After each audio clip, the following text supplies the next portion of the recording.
possibly the first time that leaders of both the ruling party and the opposition have been caught on the back foot together. The findings of the Standing Committee on Coal and Steel has come down very heavily on both the UPA and the NDA. The question now is, with both sides put in the dock, who will they pass the buck on to this time?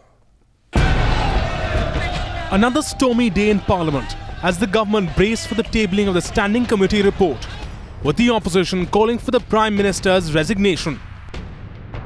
The way in which the government has sought to suppress the truth from coming out. Dr. Manmohan Singh must resign, and the Law Minister, Mr. Ashwani Kumar, must be sacked. The committee calling for a cancellation of all coal blocks that hasn't seen any production. The report says the committee has observed that due to a big gap in demand and supply of coal, to meet power demand, coal blocks were allocated to private companies for enhancing coal production.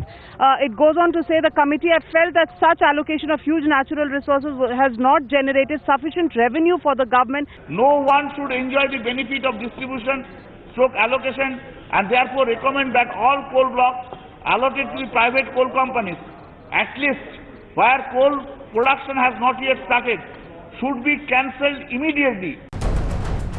The report says that the coal blocks distributed between 1993 and 2008 were done in an unauthorized manner and that there was no transparency in the allocation process. But the BJP continues to target the UPA. Government's own department along with the empowered committee shows that the loss is more. Therefore, we demand a fair inquiry, fair investigation, and it is very important because the Prime Minister was also the coal minister when the scam took place. While the Congress has rejected the calls for the Prime Minister's resignation, challenging the BJP to a debate.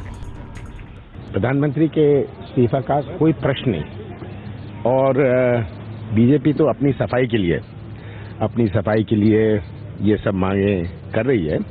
चर्चा करेंगे, house में चर्चा हो सकती है. Issue here is that they have talked about the fact that coal block allocations have been done in a rather arbitrary manner. The fact is that more blocks were allocated in the UPA regime, so therefore the blame for loss of revenue is largely on the doorstep of the UPA government.